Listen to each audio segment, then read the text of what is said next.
Today we're going to look at opening principles that everyone needs to know when they begin playing chess. And the first thing, a lot of players will tell you different things that you need to know about openings. Now, while it is very important to know some openings, you want to be familiar with some of the more popular, the King's opening, the Queen's opening, the Queen's Gambit, the King's Gambit, the English.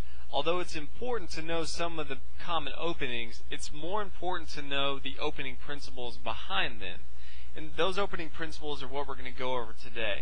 Even if you didn't know any chess opening, if you knew chess principles in the opening, you'd be much better off.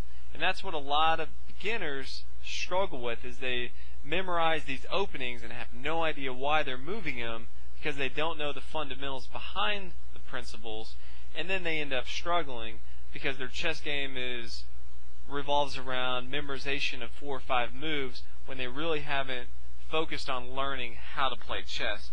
So a couple things that you want to keep in mind.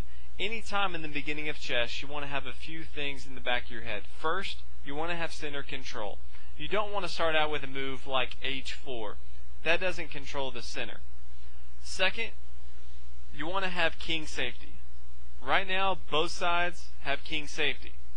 But once pieces start moving around, you want to actually have your king in a safer position than it is now. And we'll go over what that looks like. Now, you will see a lot of abstract moves from a lot of players. That doesn't mean they're the best moves. You want to make sure that you have center control and you want to have king safety. Another thing you want to look at is you would really like to develop your knights before bishops. A lot of people, one of the most common moves you'll see is pawn to e4 is the beginning.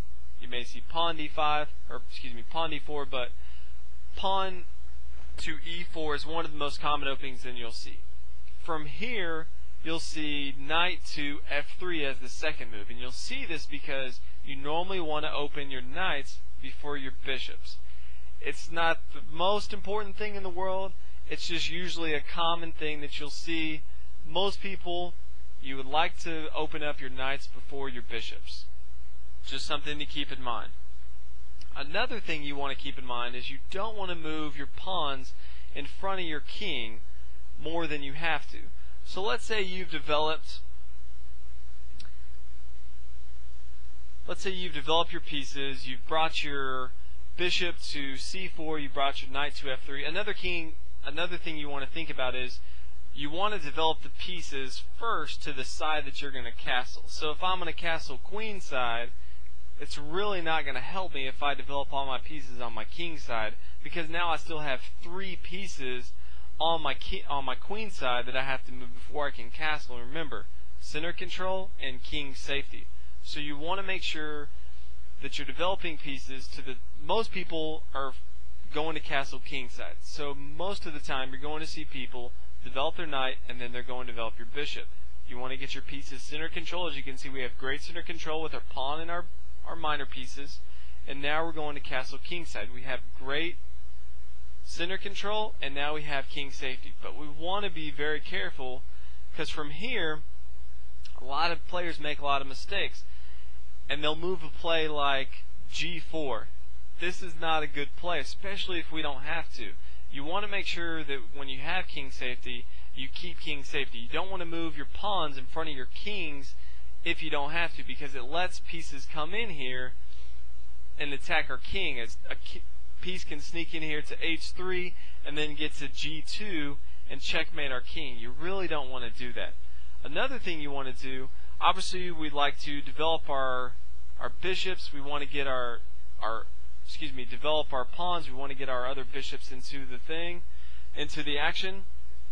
So let's say we bring our bishop into the action and then our queen. Another thing you want to do, and that may look something like this. We bring our bishop to f4. Again, black can't move, but he's not moving yet. We're just going over what you may want your opening to look like. We move our queen to d2, and we've connected our rooks. Always know that the rooks work well if they're connected, and they work even better if there's an open file. So let's say one of your pawns were to go down on, let's say, e4. You would immediately want to put your rook on the e file because it's an open file. Now the rook has even more room to go. If a rook is blocked in, he doesn't have a lot of room to go, then he's not as powerful. He's worth 5 pieces, but if he can't move, what good is he to you? So as soon as you see an open file, even if there's a knight in the way, you still want to have your rooks on those open files. They're much, much dangerous, even if they're not an immediate threat. Later on down the road, they will not only support your own pieces, but they'll put a lot of pressure on your opponent. So you always want to make sure that you can connect your rooks early and that you have them on open files. That's very important. Second thing you want to make sure that you don't do is you don't want to move pieces more than once early on in a game. And if you've seen the intro to the Queen's move, it's similar to this. It would be the thought process of, if we start at e4 and black responds d5 and we capture and they capture with their queen, we develop our knight to c3. Now let's say the queen, he's obviously not going to do this. He might, you never know. But let's say he moves his queen to g5. I'm going over principles again. Remember, you want to have principles in your head, not necessarily memorize moves. If he moves his queen to g5, we can now develop another piece, our knight to f3, and we're forcing the queen to move. We're attacking, he's got to move. Now let's say he makes a move like queen to h6. We can now develop our pawn to d4, and we have a discovered attack. We're attacking the queen with our bishop. Let's say he moves his queen to f6. We can now bring our bishop into the game, developing our bishop, getting him more active, and he can't take our bishop because of our knight. So let's say he moves his queen to f5. We can now develop our bishop, our light square bishop, to d3, attacking the queen. Let's say he moves his queen to g4, attacking this pawn on g2. We can now castle kingside. Now if you look at the setup, black has only moved one piece. He's moved his queen. We have developed all our minor pieces. We have center control. We have king safety. We can now move our queen, connect our rooks. We can put a rook on e1. We can control the e file. This is going to be an extremely good game for white. And black's going to be using the next 4, 5, 6, 7 moves, trying to develop his pieces, trying to get some sort of counterplay on the king side, and at the same time trying to get some sort of king safety. So make sure that when you're playing, you don't move your piece more than once if you don't have to early on. So these are some of the things you want to think about. And also, in this example you saw, I brought my king out early for black. You don't want to bring your queen out early if you don't have to.